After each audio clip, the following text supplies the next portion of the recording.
Hello నమస్తే. నేను journalist YNR. Janasena అధినేత డిప్యూటీ సీఎం పవన్ కళ్యాణ్ పదే పదే తన ఫ్యాన్స్‌ని హర్ట్ చేస్తూ వస్తున్నారు. పవన్ కళ్యాణ్ ఏంటి ఫ్యాన్స్‌ని హర్ట్ చేయటం ఏంటి అంటే, పవన్ కళ్యాణ్ గడిచిన కొద్ది సంవత్సరాలుగా ఫ్యాన్స్‌ని హర్ట్ చేస్తూ ఉన్నారు. మరో 15 సంవత్సరాల పాటు మిమ్మల్ని హర్ట్ చేస్తూనే ఉంటానని చెప్తున్నారు. ఏంటి హర్ట్ చేయడం?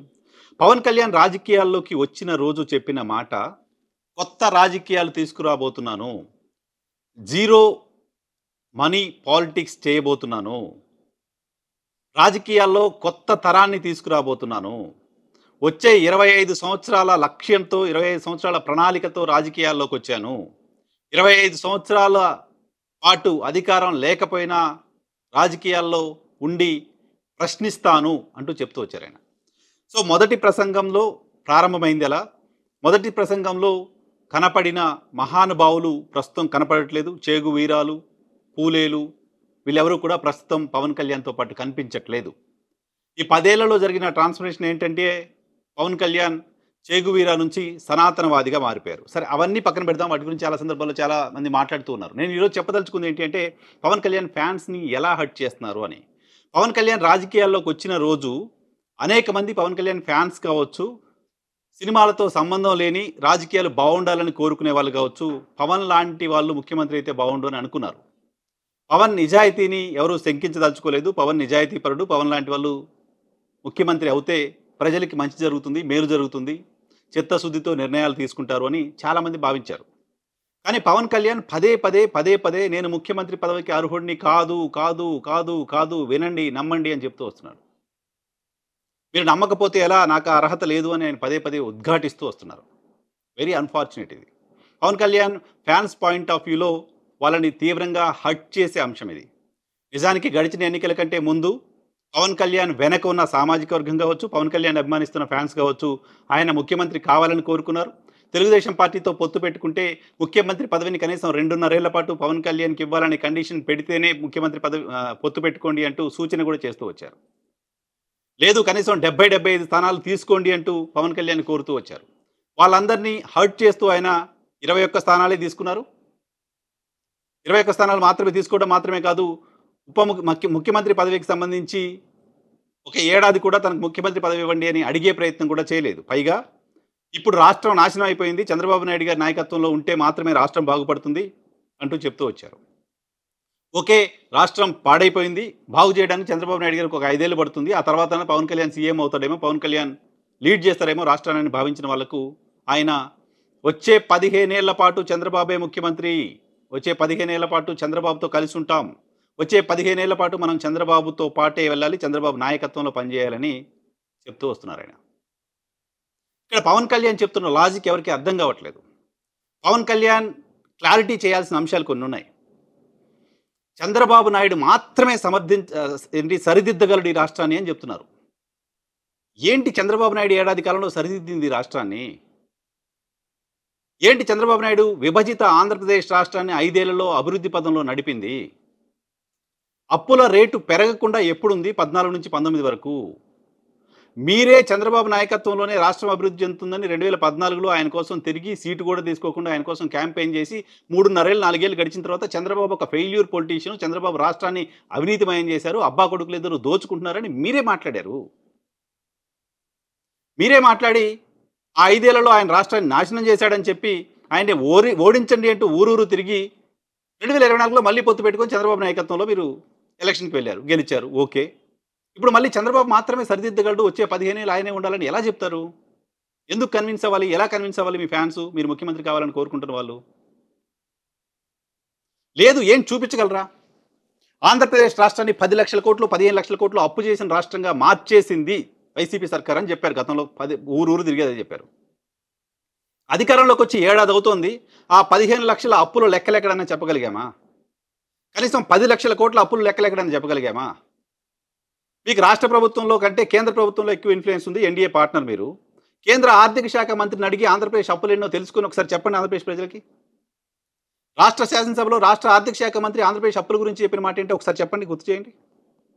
మీరు ఆరోపించినట్టుగా 15 లక్షల కోట్ల, రాష్ట్ర అసెంబ్లీలో చెప్పినట్టుగా 7.5 లక్షల కోట్ల, కేంద్ర ప్రభుత్వం చెప్తున్నట్టుగా 6.5-7 లక్షల కోట్ల. సో అప్పులే ఆల్మోస్ట్ డబుల్ అని ప్రచారం చేసి సగానికి సగం అప్పులు ఉన్న రాష్ట్రంలో రాష్ట్రాన్ని బాగు చేయడానికి చంద్రబాబు నాయుడు కావాలని చెప్తారేంటి? సంపద సృష్టిస్తాం, సూపర్ 6 అమలు చేస్తాం. సంపద సృష్టించిన తర్వాత కాదు, సంపద సృష్టిస్తూనే సూపర్ 6 అమలు చేస్తామని చెప్పారాయన. దానికి తోడుగా మీరేదో షణ్ముఖ వ్యూహం అన్నారు. నిరుద్యోగులకు 10,00,000 రూపాయలు ప్రతి నిరుద్యోగికి ఇస్తామని చెప్పారు. ఇచ్చారా? నిరుద్యోగ భృతి ఇస్తామని చెప్పారు. ఇచ్చారా?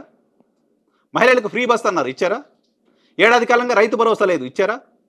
ఒక ఏడాది అమ్మక వందనం ఎగ్గొట్టారు. అడిగారా? ఏం జరుగుతోంది? ఏంటి మార్చారు?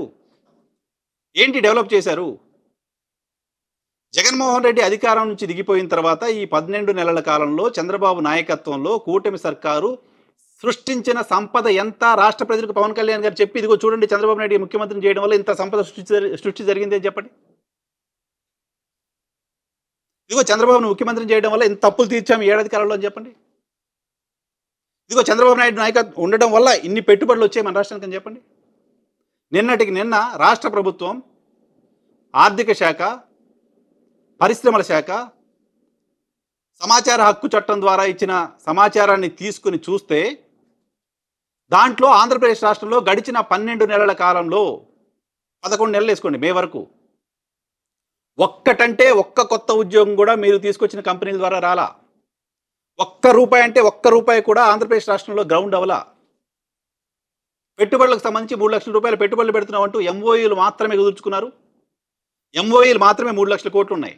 3 ఉద్యోగాలు కూడా ఆంధ్రప్రదేశ్ రాష్ట్రంలో రాలా. ఇది మీ ప్రభుత్వం, కూటమి సర్కారు అధికారికంగా చెప్తున్న మాట.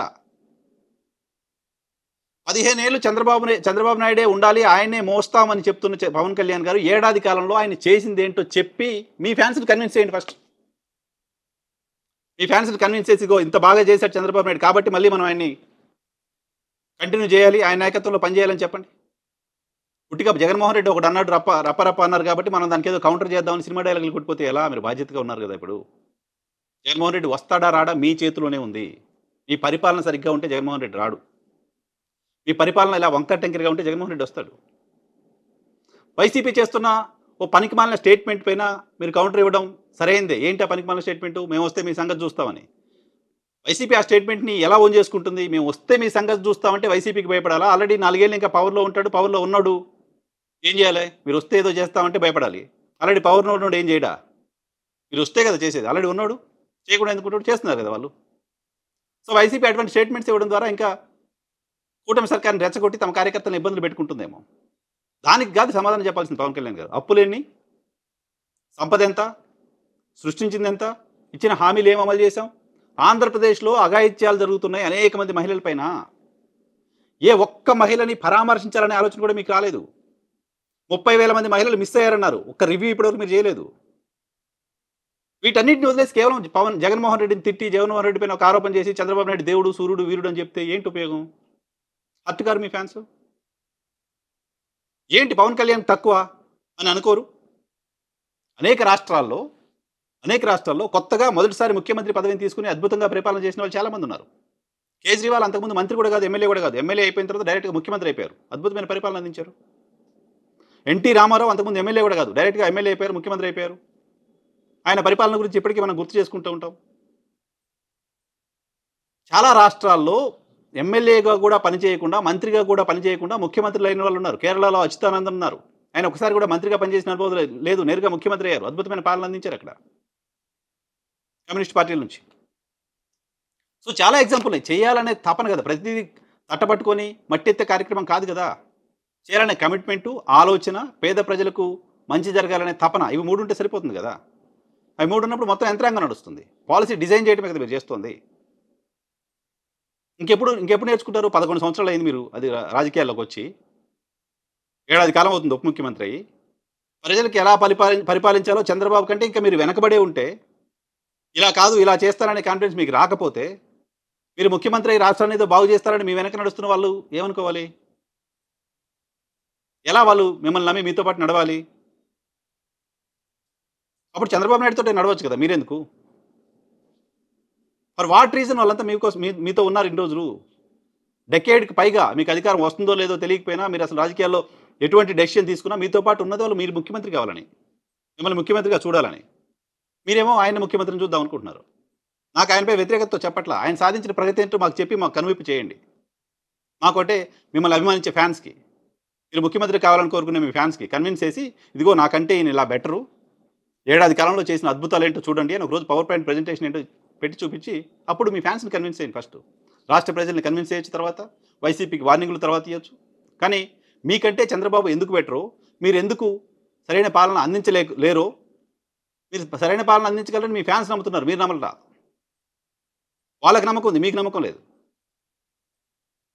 మీరిచ్చిన హామీలు అమలుపైన దృష్టి లేదు. సంపద సృష్టిపైన దృష్టి లేదు. మీరు గతంలో చేసిన ఆరోపణలు ప్రూవ్ చేయడం పైన దృష్టి లేదు. రాజ్యాంగబద్ధమైన పదవిలో కూర్చొని తాట తీస్తాం, ఒలి చేస్తాం, పీకేస్తాం అని మాట్లాడుతున్నారు మీరు. ఇటువంటి భాష, ఇటువంటి రాజకీయాలు మీ దగ్గర నుంచి ఎక్స్‌పెక్ట్ చేయలా. కాబట్టి ఫ్యాన్స్‌ని హర్ట్ చేయడం మానేసి, ఫ్యాన్స్‌ని ఇబ్బంది పెట్టడం మానేసి, చంద్రబాబు నాయుడు గారి విజయాలేంటో మాకు విపులంగా విశదీకరించండి.